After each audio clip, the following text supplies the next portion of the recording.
Salam, and welcome everyone to Conversations with Brother Doug Saunders. A native of New Zealand, he came to hear about Sai Baba in 1987 through his wife Siglinda. In 1993, he made his way to Puttaparthi, and his life has never been the same again. So welcome, Doug Saunders. Thank you, Ashok, and a very good afternoon to you, sir. Let us begin this conversation by you telling us a little bit about yourself, providing context to your life before you came across Sai Baba.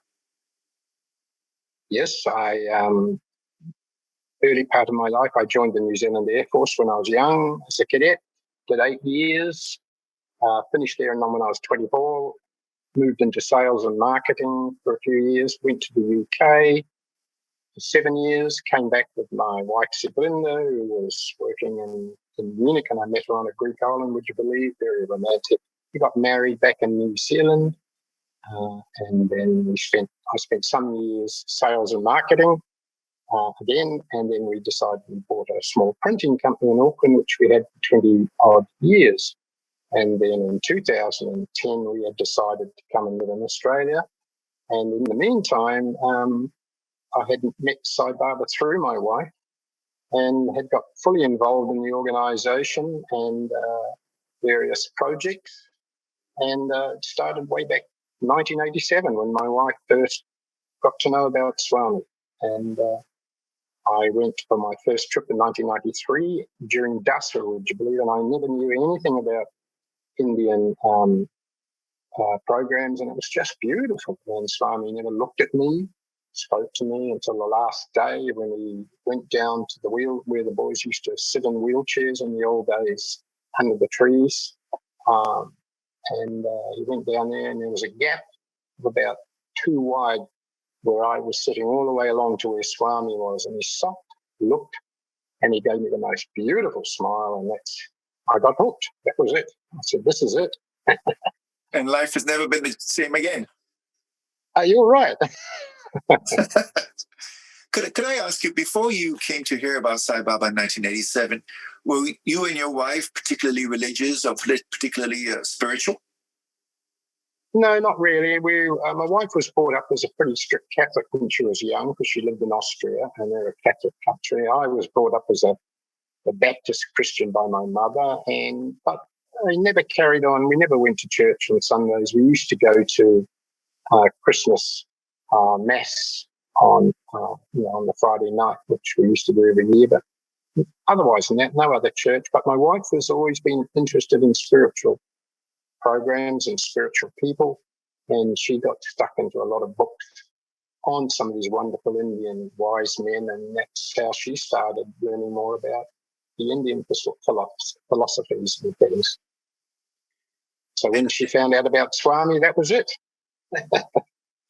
And what was her experience when she first came across Swami?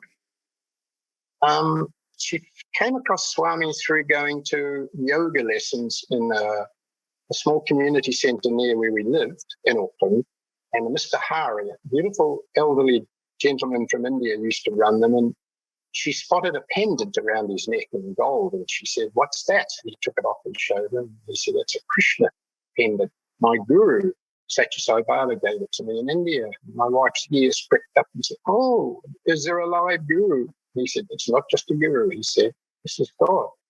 And he told her about an open Sai night that was happening in Auckland, put on by the organisation, which was in its youth in those days. So she went along. They played a video of Swami giving darshan, and her first thought was, this is it. He is here. And from then on, she was hooked. And unfortunately, she tried to hook me. Or fortunately. And you were not welcoming to the overtures, resistant to learning about this Indian guru? At the time, no. And I was pretty successful in keeping it under wraps for about 6 years. And then my wife did her first trip to see Sathya Sai Baba, and she went with Auntie Padma, a lovely lady that had come with her husband Muru and her son Sri from Sri Lanka, getting away from the troubles. She was a devotee.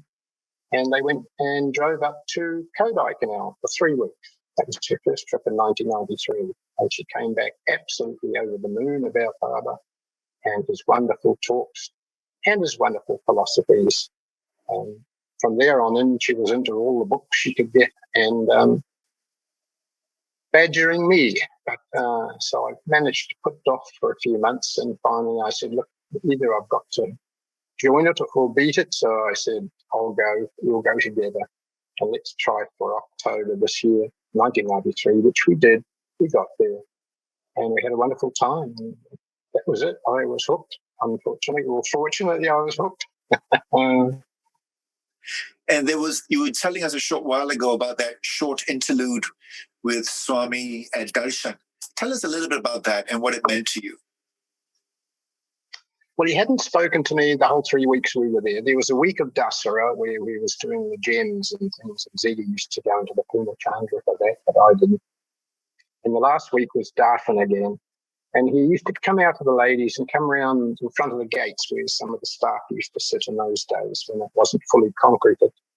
And then he'd walk right around the front. Then he'd head off down to where a couple of older students were sitting in wheelchairs. And a gap opened up between me about 10 rows back and where Swami was walking down. And I thought, oh, I can see him beautifully. So I just looked at him and I smiled. I was just so thrilled that he was in the flesh in a way, not so far away. And he just stopped.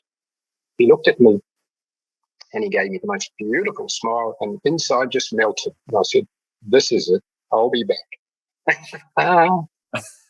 And you went back often afterwards? Yes, we went to Whitefield the next year in 94, and then back to Whitefield 95. And then from there on in, we went to Shanti twice a year right up until 2007. I used to go in February to get away from the crowds, and in August to get away from Ruapanina. Oh, it was a lot of visits, and it was tough for me at the time, but it was good for us both. And I got to know Professor Van Carter-Rumman very well. He came to New Zealand in 1995 as a guest speaker. He knew I was in the printing game and straight away bailed me up, and over the next few years, we organised 3 books for him. We did the Pocket Gita, a beautiful little coloured book on the Gita, and then we did Message of the Lord, which we called a doorstop, 700 pages. And then the final one was the first big 4-colour book of Swami called Love All Serve All, which I got organised to get all the printing done in Singapore, and I had all the planning done, the layouts done, typesetting done in Auckland, New Zealand. So we spent a good year and a half on that. But it was just a beautiful exercise.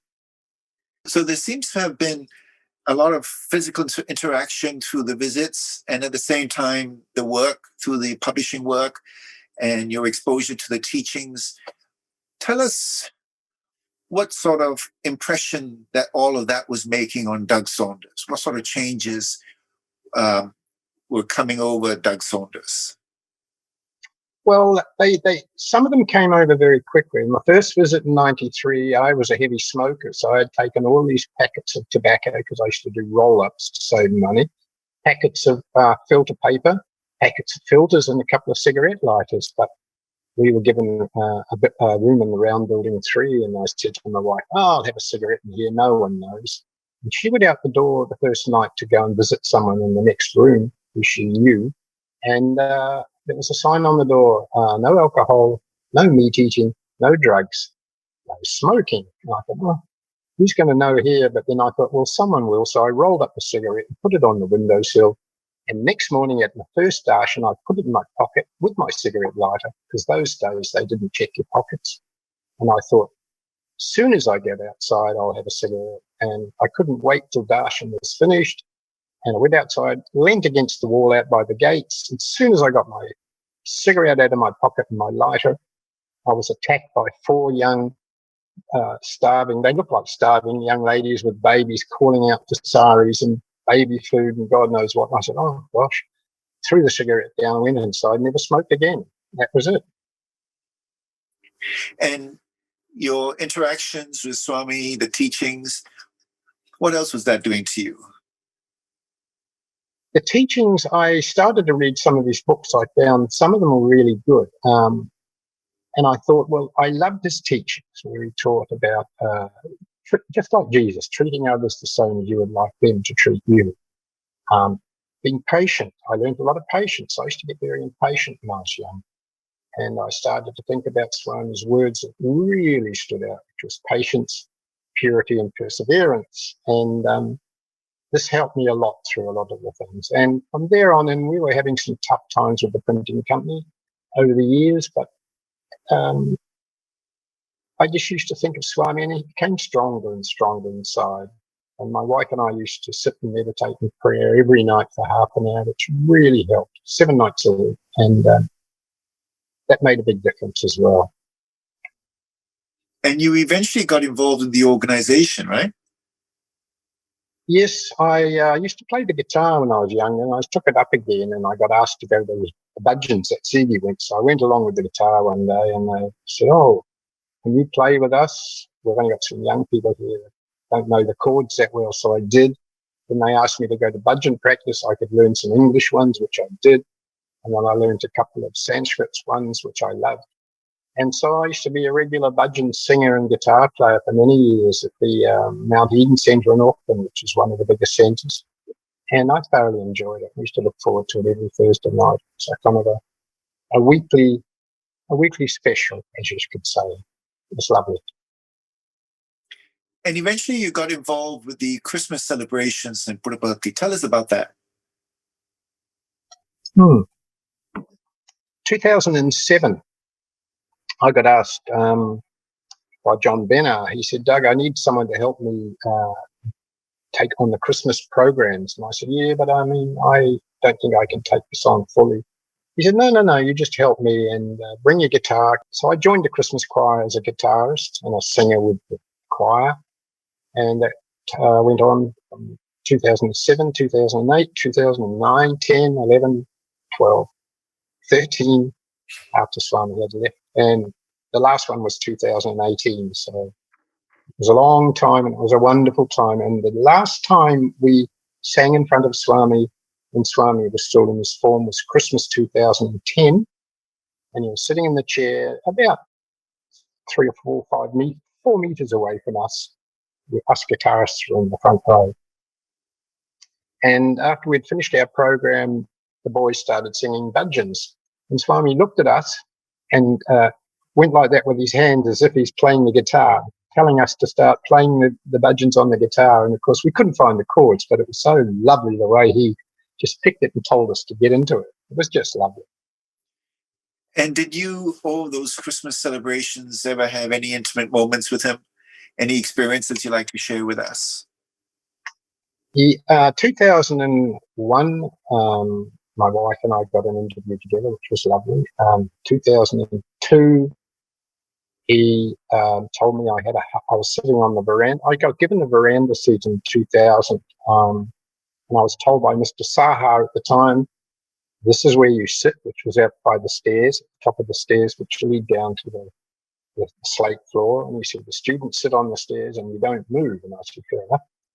And then Swami booted the people he had in the interview room out early after 15 minutes. And of course, most of the people on the veranda had left to go for breakfast. And there was 10 of us left. And we were sitting in 2 rows where the car used to sit when Swami wasn't walking. And so I moved in there. I asked permission. They said, "Yes, sit right at the back of the 2 rows." So I did.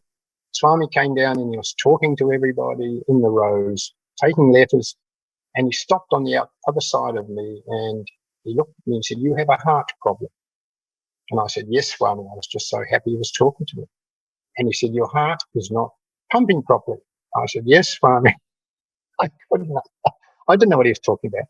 And he looked at the guy sitting beside me, who happened to be a doctor from California, and he said, "This man has a heart problem. His heart is not pumping properly."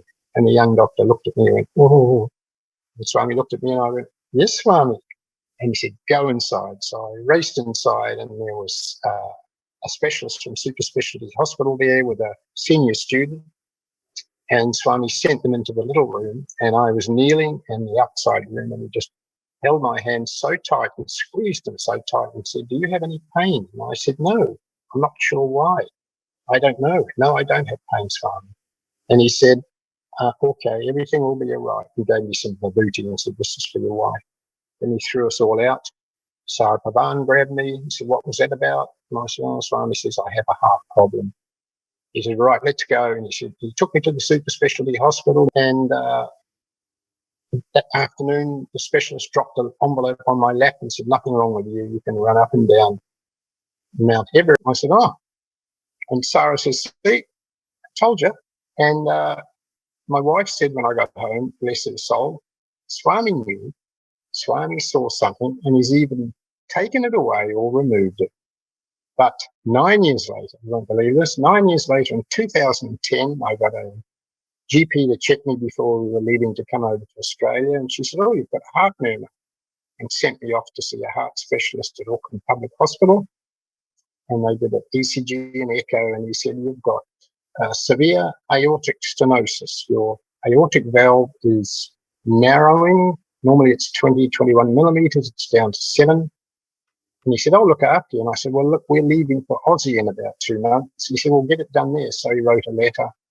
We got over to Australia at the end of October, found the GP, had a look, sent a whole lot of stuff down to the Prince Charles Hospital in Brisbane. And in June, after up and down a few trips and things, I had open heart surgery and a new valve put in. So Swami knew exactly that I had to stay in the organisation in New Zealand because I was chairman of the organisation at the time, or president, they call them now. Waited till I had handed over to someone else in 2010, and then just had to kick in and get it fixed. So it was a long session, but it was his grace. I see a picture behind you where you and Siglinda are with Swami. Tell us about that. How did that come about? That was 2004, after Sports Day, late January.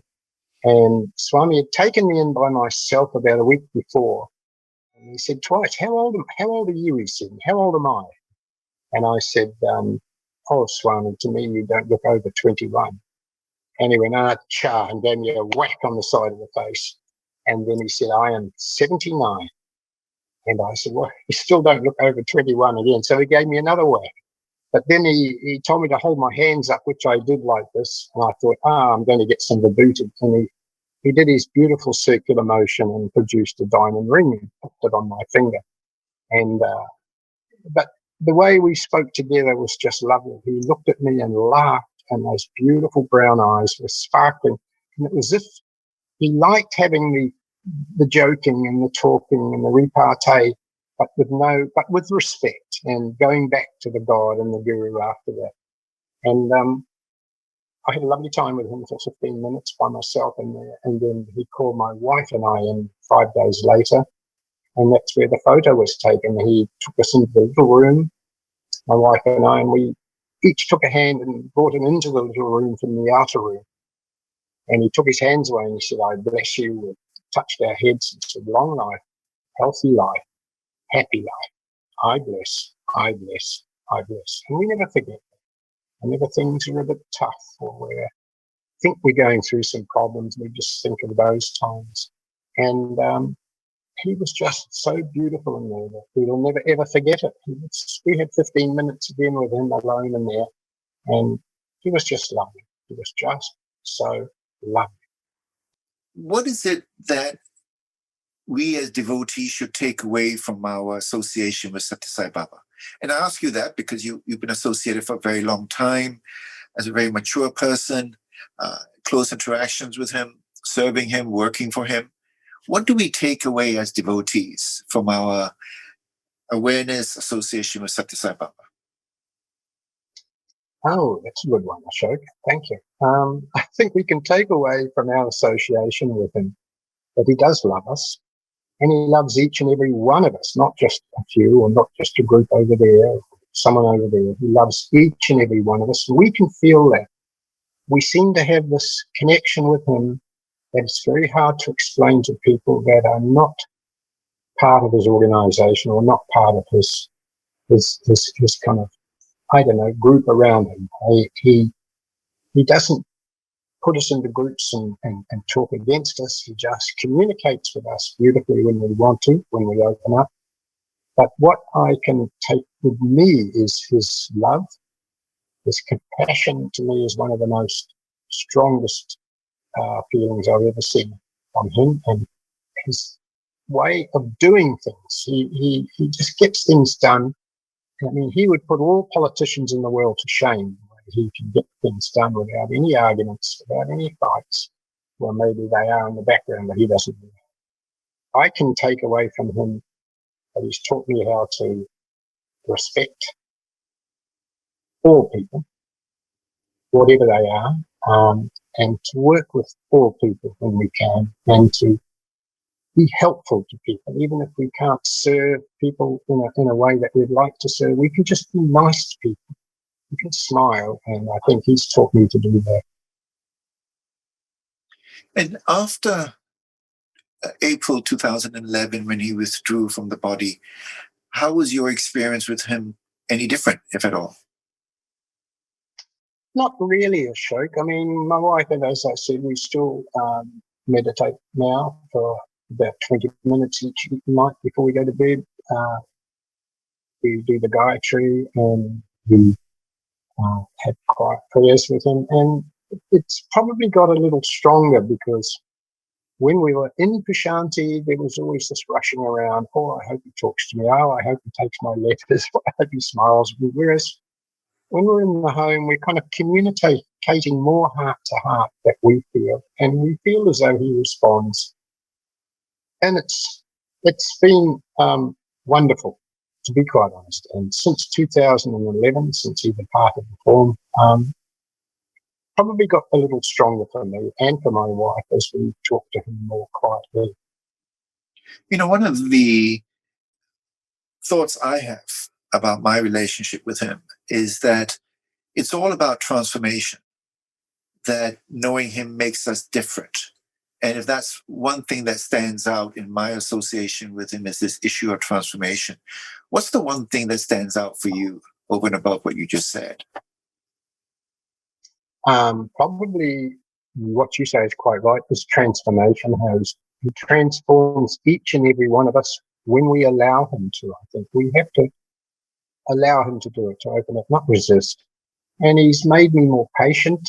He's made me more caring. He's made me more loving, hopefully. He's made me more accepting of others' religions, others' beliefs.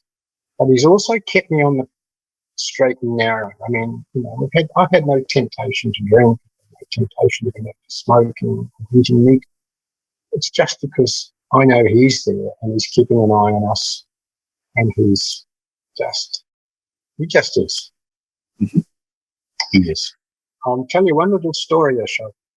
I had to go through radiation for my throat and neck earlier this year in January and February. I had 35 days of radiation of the neck cancer, and they made a mask for me, a plastic mask with holes in it. It was pretty tight fitting, and I thought, oh, I'm never going to put up with 35 sessions of this mask clamping me down to the table for 10 minutes. And then I visualized Swami in his orange robe, and I used to chant in my mind the Gayatri, and I had Swami looking at me in my mind, conducting me and chanting with me. And if I got it wrong, he would stop. He'd say, stop, go back. And I'd have to go back and start again. And I worked out that I could get 3 Gayatris a minute. So 9 Gayatris was 3 minutes, 30 Gayatris, and the session was over. And it was. And it happened so quickly. And after that, everything was fine. And it was him. So he's always present, wherever you are. Yes, yes, yes. If you had to share a lesson with listeners, what would you say is an important thing they bear in mind in their own spiritual journeys? Take everything as it comes. Don't get upset with things. Try and stay calm and think of him. And when you've got what you think might be real problems, just sit down quietly and visualize Swami. Visualize him standing beside you or sitting beside you and talking to you, and talk to him. And, my wife and I have always found that the best way is just to lose ourselves in him and stay safe and stay careful and stay happy. These things. Be happy. And lastly, and I think you've answered this, who is Sathya Sai Baba? Oh, for me, he's my God, he's my guru, and he's my best friend. Best friend. Doug, thank you very much for this conversation. Thank you for all your time and for opening up so generously to us and sharing with us your experiences with Swami, your experiences with Christmas, your experience in the organization, and those personal messages you got from him. And we really, really appreciate that. Thank you so much. Wish you the very best. And until we meet again, Om Sai Ram.